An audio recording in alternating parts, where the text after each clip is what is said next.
दोस्तों वैसे तो आप जानते हैं कि ये युद्ध रशिया और यूक्रेन के बीच में हो रहा है, लेकिन वास्तविकता ये है कि इस युद्ध के दौरान सभी अपना अपना स्वार्थ साधने में लगे हैं। पुतिन जहां पर अपना रौब दिखाना चाहते हैं, अपनी ताकत दिखाना चाहते हैं, तो वहीं अमेरिका भी इस युद्ध का फायदा उठाते हुए रशिया को न्यूट्रलाइज करना चाहता है। अल्टीमेटली इस कॉन्फ्लिक्ट के दौरान सभी देश अपना अपना स्वार्थ साधने में लगे हैं, अपने अपने गोल पूरे किए जा रहे हैं। लेकिन दोस्तों यहाँ पर कुछ न्यूट्रल देश भी है जिनका यकीनन बहुत नुकसान हो गया।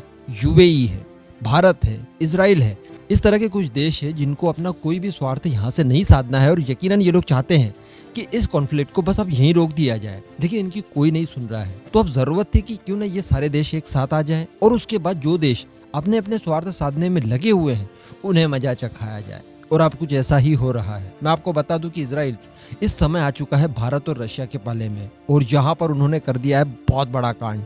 ये सारी चीजें मैं आपको आगे बताने वाला हूँ। आप कहीं से भी, जी हाँ कहीं से भी इस वीडियो को बीच में से छोड़िएगा मत। इस वीडियो को एकदम पूरा जरूर देखिएगा और अगर आपको वीडियो पसंद आए तो सब्सक्राइब जरूर कर लीजिएगा। दोस्तों इस समय आप जानते हैं कि ऑयल की प्राइसेस बहुत ज्यादा बढ़ गई है और अगर बात की जाए अमेरिका की, तो अमेरिका केवल और केवल इसी मामले में बदनाम है कि जिस भी देश में ऑयल मिलता है उस देश को अमेरिका पूरा चूस जाता है गन्ने की तरह। और इसी चक्कर में अमेरिका ने लगभग आधी दुनिया को बर्बाद कर दिया है। अब आप जानते ही होंगे कि तेल उत्पादन में रशिया का भी बहुत बड़ा नाम है। ये आप चार्ट देख रहे हैं, ये सारे वो देश हैं जो दुनिया में सबसे ज्यादा ऑयल प्रोड्यूस करते हैं। ऐसी परिस्थिति में रशिया इस समय फंसा हुआ है युद्ध में। कहीं ना कहीं ऑयल की प्राइसेस बढ़नी ही थी और वो बढ़ भी गई। ऐसी परिस्थिति में अमेरिका खासा चिंतित हो जाता है। वैसे अमेरिका भी बहुत बड़ा उत्पादक है ऑयल का, लेकिन फिर भी जरूरतें और ज्यादा है और कहीं ना कहीं इस सेक्टर के ऊपर पूरी तरह से कंट्रोल हासिल करना चाहता है अमेरिका। इसके बाद हुआ ये दोस्तों कि अचानक अमेरिका के सुर बदल जाते हैं ईरान और वेनेजुएला की तरफ। ये दोनों भी बहुत बड़े तेल के उत्पादक हैं, लेकिन दोस्तों दोनों के ऊपर ही प्रतिबंध लगा रखे थे अमेरिका ने।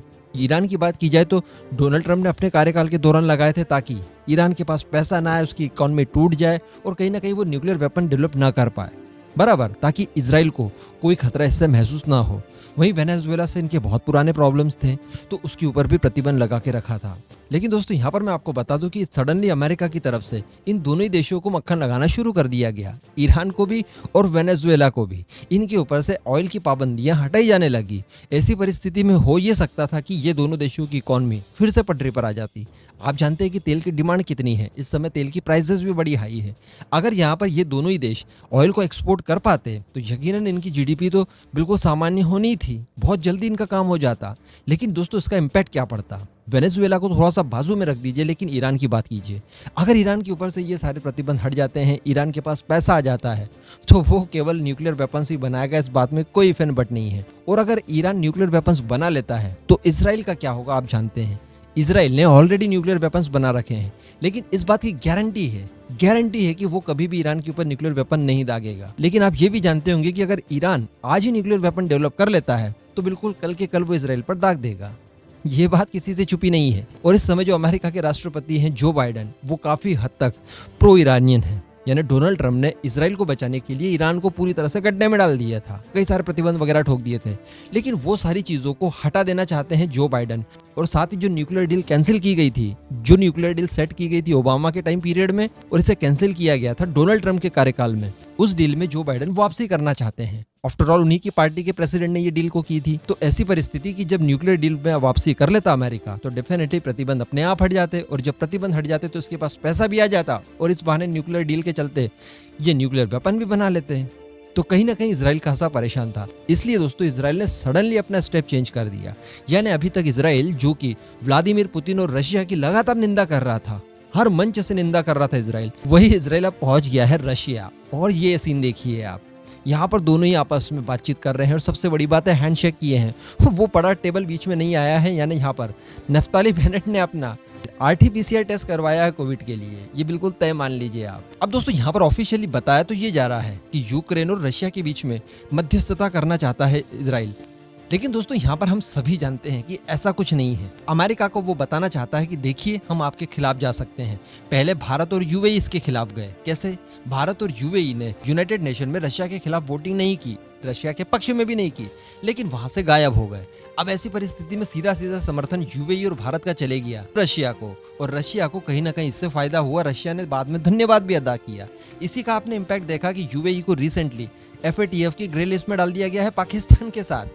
अभी दोस्तों नफ्ताली बेनेट पहुंचते हैं रशिया। वहां पर 2.5 घंटे वो बात करते हैं पुतिन से और इसके बाद पुतिन का सडनली बयान आता है और पुतिन अमेरिका से कहते हैं कि आप इस तरह से कैसे रशिया को नजरअंदाज करते हुए ईरान के साथ न्यूक्लियर डील में वापसी कर रहे हैं, किस तरह से उसके ऊपर बात कर रहे हैं।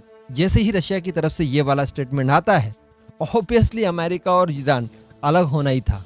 अगर मान लीजिए रशिया इस तरह की डिमांड करता है कि हमें भी इस डील में, इस बातचीत में मेज पर बैठाइए आप, तो ये चीजें वेस्टर्न कंट्रीज और अमेरिका जैसे देश ये लोग बिल्कुल भी स्वीकार नहीं करेंगे। रशिया को इस डील में वो लोग वापस नहीं लेना चाहते। किसी भी तरह की बातचीत वो स्वतंत्र रूप से करना चाहते। रशिया का किसी भी तरह का हस्तक्षेप वो लोग नहीं चाहते, क्योंकि ईरान और रशिया के बीच में भी अच्छी रिलेशनशिप है और आने वाले समय में ईरान रशिया के साथ मिलकर कोई ना कोई गेम कर सकता है अमेरिका के खिलाफ।